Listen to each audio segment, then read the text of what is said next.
Yeah, I just obviously want to thank all the fans for Saturday. We say that every week around here. I don't want to take it for granted.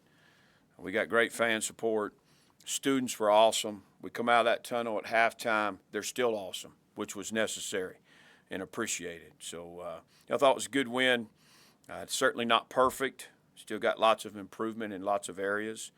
But I think Marshall's a pretty good football team. Got some good players at some spots. And, like I said, ton of respect for those guys.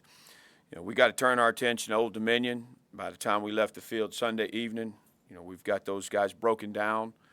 A group that has played two really good football games, could be 2-0 rather than 0-2. They had a chance to win both of them at the end. Good contested games, and we'll have our hands full down at their place. Questions? Just curious, sort of a 10,000-foot view of ODU's offense. It looks like they've struggled a little bit this year. What have you seen on that side of the ball from them? Yeah, they're spreading it out. They got an interesting scheme, and there's certain plays that they execute really well.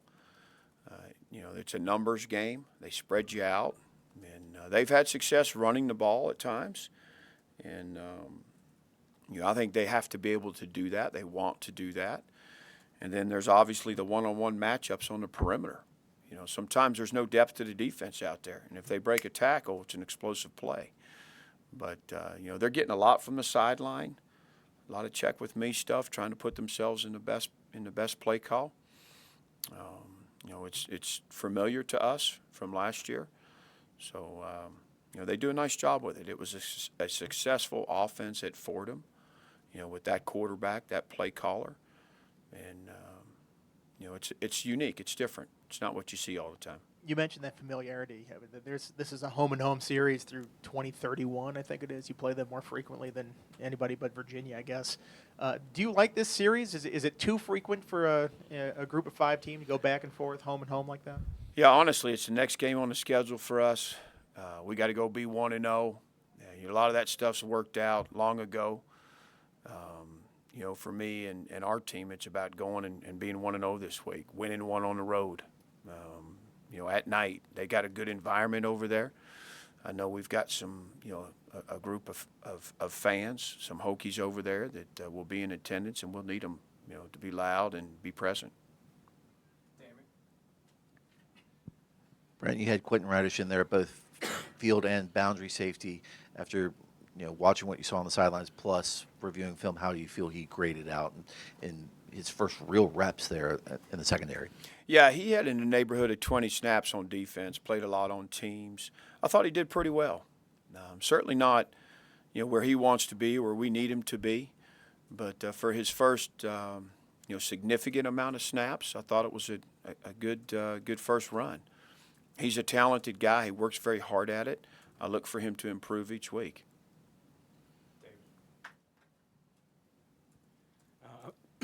You mentioned after the game about Bashal taking him off teams. Is that going to be a permanent thing, you think, or just a week-by-week thing or a situational thing? How do you kind of evaluate that? Yeah, that's a good question. It's a week-by-week decision. We felt like we needed to get him going, get our run game going. He's certainly a, important ingredient in that. And, obviously he's a threat on kickoff return, and we want to be able to do that as well. And that may happen this weekend. It may not. When we talked to Elijah Brooks after the game, he said the thing that impressed him the most about the way Bashal played on Saturday was he was fighting for all the dirty yards. When you have a guy who can kind of make something out of nothing, how much can that provide a spark for you guys, knowing that he can kind of break a big one anytime? Yeah, like I've said in the past, I think Bashal's a really well-rounded back. He's got speed to run away. He can make a guy miss, and he can put his pads, roll his pads over and get that tough yardage. And he did that some Saturday. But I'm going to tell you, Malachi and P.J. did it as well. There was a big run that P.J. had late in the game. I believe it was for first down where he put his head down. And he's not the biggest guy. But all 3 of those guys did some of that, which is necessary. We didn't have a chance to ask you about the punt block after the game last week. Was that an operation thing, a blocking thing? What do you see on that when you watch the tape? Most of all, it was a great job by Marshall. Coach Holt hadn't seen that. I hadn't seen that in our experiences where you leave that outside receiver uncovered. They timed it up really good, and there's nobody for that guy. You would think that, obviously we've covered it now. You can raise up and throw it to that guy. There's things you can do. You can slow the cadence and make some adjustments. But we hadn't seen that. Not many people have done that. We called around and found a couple scenarios over the last few years in the NFL or in college and how they handled it. But it was a nice job by Marshall. The operation was a hair slow, but probably not enough, to make a big difference on the play. I'm curious your evaluation of the offensive line so far in their play. And Brody Meadows wasn't dressed last week. What's his status right now? I saw Bob Schick get some snaps at left guard last week. Yeah, obviously we're still a work in progress. We've got to continue to get better. I do give credit. I thought Marshall's front was pretty good. I thought 15 is a guy that could have success in this league week after week. I think 33 is a good player. I thought they had good size and strength inside. But we got to play better. We lost too many one-on-ones, some at tackle, some at guard. Where the run game, we gave up some TFLs that got us off schedule in the first half, where we just got beat too quick. And then we gave up some rush, some things in the throw game where Kyron just didn't even have a chance to set his feet. We got to be better there. And then as far as Brody Meadows, I anticipate him to be full go, 100% with us this week. I talked to him yesterday, talked to him this morning. I think he's trending, to be able to go out and get a good day's work in. Let's go to Nels and then Damon. Coach, Dante Love had a heck of a game on Saturday. 4 targets, 2 pass breakups. He was even rated the best pass coverage Hokie defender per PFF. How would you evaluate his performance, and where do you think he'll slot into the lineup, and how you guys will play him this Saturday and throughout the rest of the season? Yeah, Dante, continues to earn trust defensively, especially. He's always been a high-effort guy. It's technique, it's consistency, and he's showing and demonstrating more and more of that. He made some really good plays in that ball game. He did a couple of good things on teams. So he's a guy, a second-year player that has to continue to come on. As well as Mansour played, we've got to have that third guy that we can get a healthy rotation with. I think Dante's making us feel better and better about that. Go Damien and then David. Brent, with the slow starts on offense and then turning around in the second half, how close do you feel this offense is to finding its identity, and what do you want that identity to be? Yeah, I think we're best when Kyron's at his best, and that's play selection, that's Kyron, that's the offensive line, that's the wideouts, it's all of it. But we got to get Kyron going, get him comfortable, get him playing at his best. He's done that at times in these last 2 weeks, and I think there's been some times that he knows and we know we got to do better. And some of it's kind of dispersed among a couple other spots. I don't know that it's any one thing, but we got to play to his strengths and get him coming out the gate well. As a follow-up to that, we haven't seen a lot of design runs for him early. Is that planned so that way you're not running him 20, 30 times a game and you're making sure he's fresh here for once you get into league play? Yeah, again, some of those play calls are read plays, and Marshall did a great job. They didn't want him to run it. They were crashing those ends up the field, and making him give the ball a bunch. They wanted the ball out of his hands in the run game. And we'll see that time and time again. And we're fortunate. That's one of the reasons that Tootin, was able to have the day he had.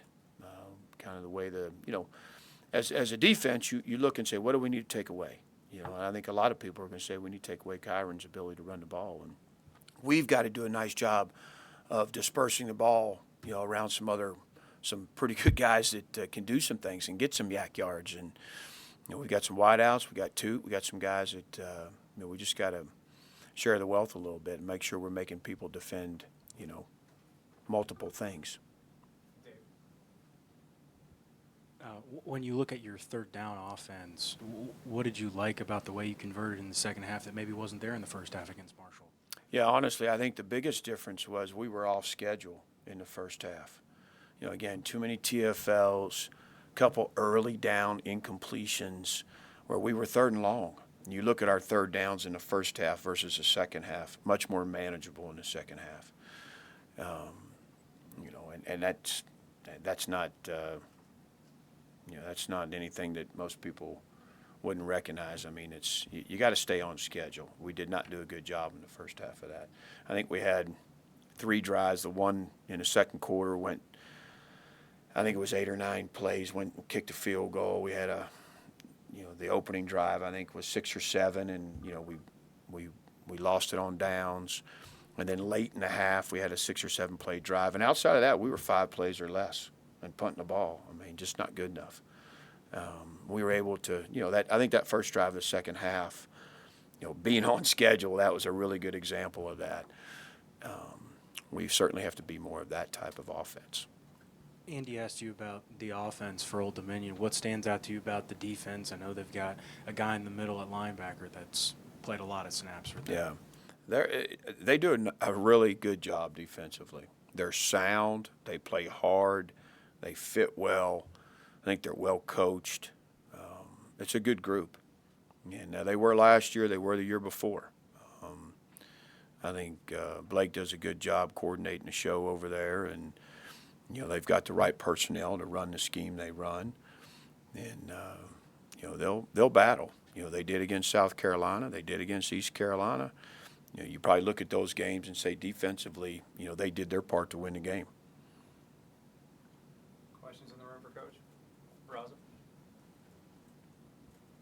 Coach, last week we saw some shifting in the linebacker rotation where guys are lining up. How do you feel about the way those guys went and executed at their positions last week, and do you feel comfortable keeping them at those positions moving forward? Yeah, again, I think when you look at inside linebacker, it's we're kind of playing that out by committee a little bit. There's 4 guys, and even with McDonald, a 5th guy that are capable. And Kelly got a bunch of snaps, a few that I'm sure he'd like to have back. Caleb Woodson played pretty well, had one significant misfit, but played well on teams, and we feel good about him in there. J.K., Sam played better in week 2 than he did in week 1.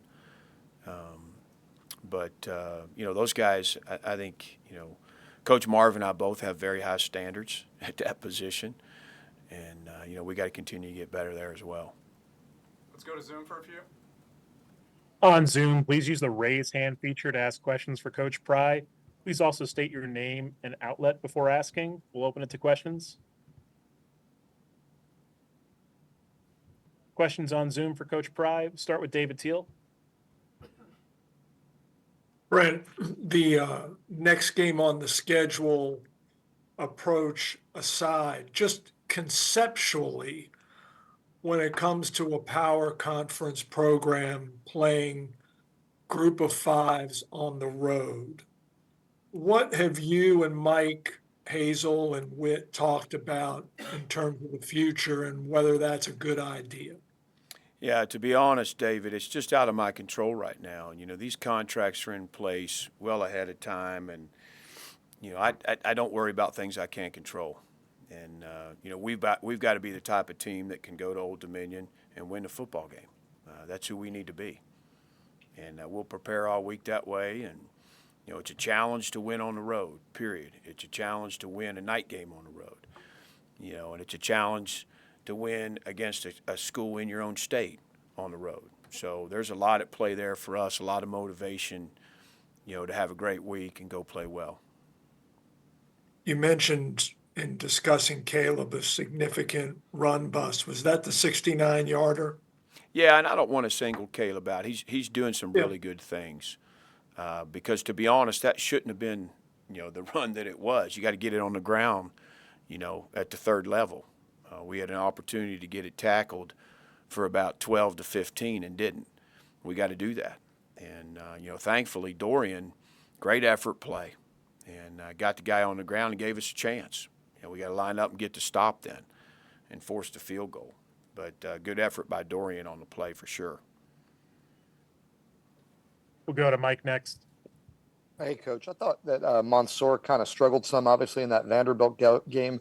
felt like a big bounce back game for him. What did you see from his effort against Marshall?